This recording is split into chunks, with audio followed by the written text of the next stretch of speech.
M.A.S.K is going to be at New York Toy Fair 2025. Hey guys, Jay, welcome back to the channel. So guys, the loyal subjects have literally hit us with a huge bombshell. It looks like M.A.S.K, yes, you heard me right, M.A.S.K is going to be making its debut at New York Toy Fair 2025, literally only a few days away, and the loyal subjects wasted no time in sending out some promotional photos, more like teases of the action figures and vehicles, which are going to be released in Wave 1.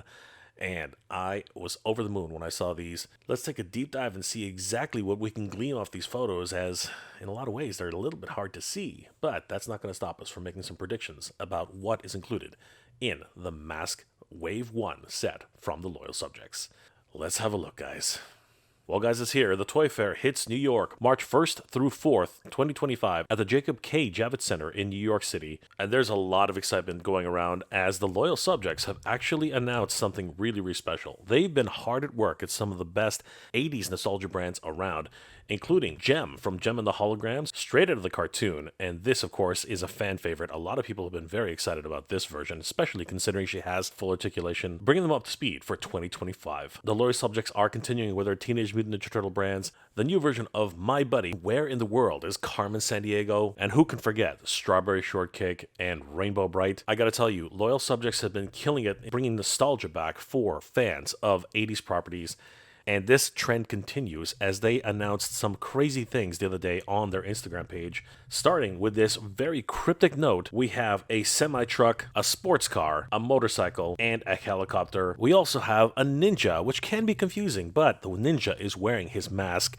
And that is exactly what this is, guys. The loyal subjects have finally teased the M.A.S.K figures from Kenner, and I think everybody has been waiting on bated breath to find out exactly what we can expect from this release. These will be shown off at Toy Fair this coming March 1st through the 4th at the Jacob K. Javits Center in New York, featuring Carmen Sandiego, Rainbow Bright, My Buddy, A Real Pal, Jem and the Holograms, Teletubbies, Strawberry Shortcake, and of course, M.A.S.K. If you are going to be at New York Toy Fair this weekend, definitely check them out at booth 2169. As a matter of fact, good friends of the channel, Toy Habits, did an entire deep dive, and you should definitely head over there. I'll have a link in the description below where you can read up on this. Michael has written an incredible article, writing some amazing insights into the characters themselves, as well as taking a little bit of a deeper dive on the photos and going through the history of M.A.S.K through some of the toy lines and its original packaging, which we can only hope might transfer over to these new versions of the M.A.S.K figures. Time will tell. Definitely head over to Toy Habits, check out this article, give them a like and a follow. Tell them that Jay sent you. In the meantime, I wanted to take a deep dive into these photos that were presented on the Loyal Subjects Instagram page and really dig deep into what we can expect for these amazing new figures and vehicles. Let's have a look, everybody. The first figure and vehicle set we're going to take a look at is the Thunderhawk and Matt Tracker. The interest in M.A.S.K has been very high lately, and other manufacturers have taken a stab at it. And this will be the first release of M.A.S.K as it's reaching its 40th anniversary for the toy line. Here we can just barely see Thunderhawk and Matt Tracker standing beside it. Everything seems to be done in a really deep, deep shadow, and I think this is just because they really want to give it more of a tease aspect. But we do see that signature checkerboard pattern at the top, incredibly reminiscent of the cartoon introduction of M.A.S.K and really giving it that technological feel. I love it. Moving on to the next vehicle in the line, here we have Switchblade and Miles Mayhem. This was one of my absolute favorite vehicles in the M.A.S.K line, and I'm so happy that it's actually making a return in 2025. Then we move on to Condor with writer and pilot Brad Turner. I specifically remember this one as my cousin had this vehicle and I would play with it constantly. It was prone to breaking in certain areas, but if you have a pristine version of this, you are a very, very lucky collector. This thing is amazing. Finally, rounding out all of the vehicles is Rhino. This was every kid's dream when we were growing up. It is a huge vehicle, practically a playset in and of its own after it transforms. And it does come with a version of Matt Tracker with a different helmet style and co-driver Bruce Sato. It's my understanding that this is the only way you could receive Bruce, as he did not come with any other vehicles in the line at the time. The full lineup of action figures is set up here with their masks on, and they do look stunning. But of course, these images are really set in a massive contrast with the shadows, so I decided to throw them into Photoshop and try to turn on some lights so we can see exactly what we're looking at here.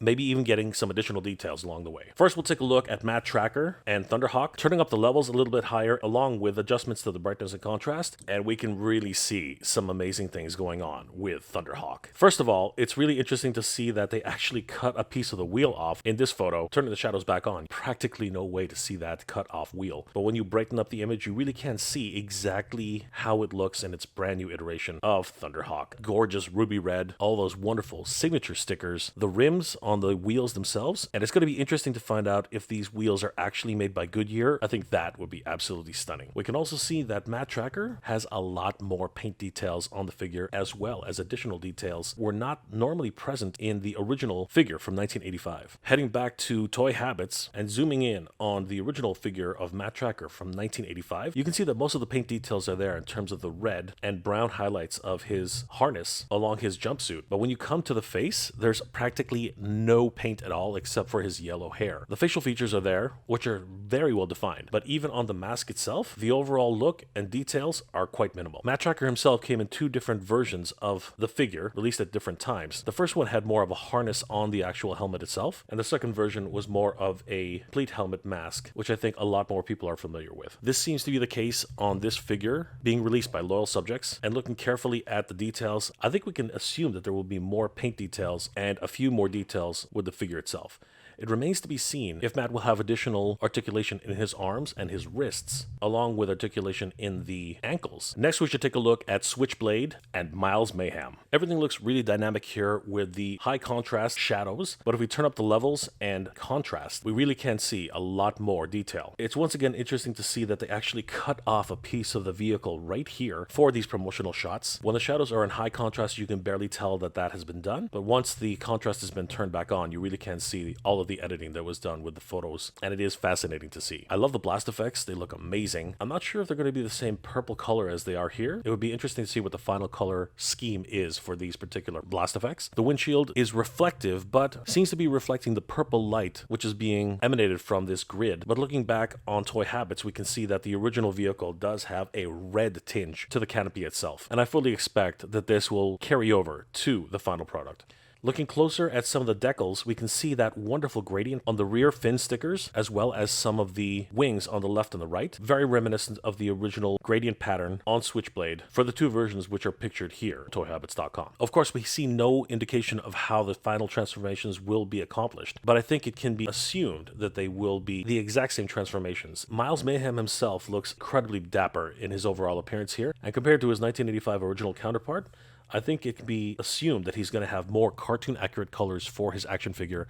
And once again, I imagine he'll have much more intricate paint details. The original character did not have that bright blue uniform. It was actually more of a drab gray. His medals and his tassels were colored in gold paint, but his mask was also very much in a gray sort of motif. Taking a look at this photo here lightened up, we can see that they are retaining that wonderful blue design from the cartoon, and I think we can assume that he will have additional paint details everywhere. So this is going to be amazing. We're turning our focus now onto Condor and Brad Turner. Honestly, even with these high contrast photos, we can already see quite a bit of detail. But turning up the levels and the shadows and highlights, we can really see a lot more of Condor in its overall transformation form. This really does hit the nostalgia strings for me, as my cousin was the one who really purchased a lot of the M.A.S.K vehicles, and this one was one of my absolute favorites. The fact that a motorcycle could turn into a helicopter was just perfect. The overall design looks incredibly detailed here, and the blast effects I really do hope will come across in the final versions. The signature lime green aesthetic with the highlights of black and silver details, and of course Brad Turner is looking as dapper as always in his motorcycle flight suit, carrying his signature helmet, and we really can see that the arms seem to have a pivot point which can angle out, giving it perhaps as much as a 90-degree bend at the shoulder, enabling him to be able to hold on to his mask, which is something that the original figures just could not do. Brad Turner, of course, had those sunglasses, and that has been clearly represented here on the final figure. Looking at Brad compared to his 1985 counterpart, you can really see that there are a lot more details in this updated version for 2025. And finally, we're going to take a look at one of the most sought-after vehicles in the M.A.S.K line. Yes, indeed, it is the Rhino. This was, of course, featured heavily in the cartoon, as this was a huge vehicle and basically was a playset in and of itself. In this high contrast, very shadowed version, it really is only the absolute highlights which you can see in this photo. And turning up the levels along with the brightness contrast, we get to see a little bit more detail for what Rhino will eventually look like. Now, with the levels turned up and the brightness and contrast also turned up, Rhino appears almost black in its overall nature, but I believe that's because they really did want to hide many of the details in this final version, and it's only supposed to highlight the reflective nature of the corners. But I'm very confident to say that Rhino will more than likely retain its red color scheme from the original vehicle, as pictured here on toyhabits.com. Rhino, of course, is one of the biggest vehicles in the M.A.S.K collection, and it's incredible to see a brand new edition of it in 2025. I love the smokestacks, I love the battering ram grille in the front, the walkway, which deploys from the rear, revealing much of the other ordnance in the back of the cab, and all of those wonderful chrome details, the gas tank, the rims, the mirrors, and of course those huge stacks. Even the grille itself, along with the floodlights, all look absolutely incredible. Moving over to the two figures themselves, it of course comes with a new version of Matt Tracker and his co-driver, Brusato, who of course was the unique pack-in figure for this particular set. The two figures themselves look amazing, and of course, as I stated earlier, there are many more paint details that we can see here with this highlighted version, and I think that a lot more attention to detail has been given to the overall masks, making them very much more of the cartoon aesthetic, as their original versions in 1985 were less detailed, but of course that was the limitations of the technology at the time. Although it must be said that the masks themselves, along with the details that were present, were pretty good. It's my understanding that there will be additional articulation compared to the 7 points of articulation which were originally set for the characters in 1985, and I'm fully expecting that the masks will be able to fit on the characters much better compared to their 1985 counterparts. The final photo is just a little bit of fun, as this seems to be a little bit less of a toy photography and a little bit more digital render. Lighting this up, you really can see all the wonderful details on the characters themselves, and it really gives us an indication as to what the color schemes they're going to be having on the characters and the kind of details that we can expect from this line going forward. I want to give another huge shout out to our good friends over at Toy Habits. You guys can check out this article in the description below. I have a link directly to the article where you can read up about all these amazing new details and even a little bit of the history for M.A.S.K from 1985. Huge shout out to Michael of Toy Habits for putting this all together. Michael, my friend, you've done it again. Guys, the loyal subjects have finally announced M.A.S.K, and I for one can't wait to see what action figures and toys are going to be on display at the New York Toy Fair 2025. Oh my god, this is crazy. Of course, this is the 40th anniversary of M.A.S.K, as they were first released in 1985. So this being 2025, it's literally been 40 years since the first appearance of M.A.S.K in action figure form. And what a time to be releasing these at New York Toy Fair. I, for one, have been waiting on these for quite some time. As a matter of fact, we do know that Ramen Toy has released their own line of M.A.S.K type vehicles. They are no longer on the Ramen Toy site, so it's going to be interesting to see what's happened to that line of action figures going forward, as the official versions of M.A.S.K are now available for retailers and of course fan channels. Guys, let me know in the comment section below, what were your thoughts about seeing these brand new vehicles from M.A.S.K?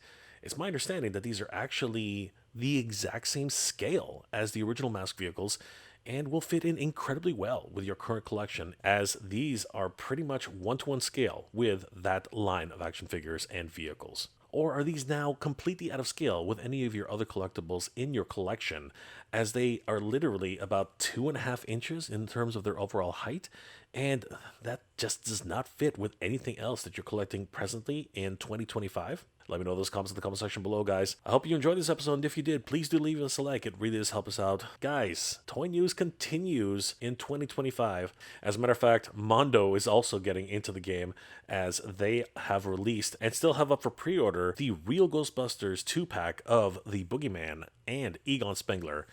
I did a full video on that, taking a look at all of the wonderful images and the details in their 1/12 scale edition. You can take a look at that video right here. I'll see you guys there. I hope you're all doing well, staying safe. And as always, everybody, thank you very much for watching. Good journey, everybody. Geek proud.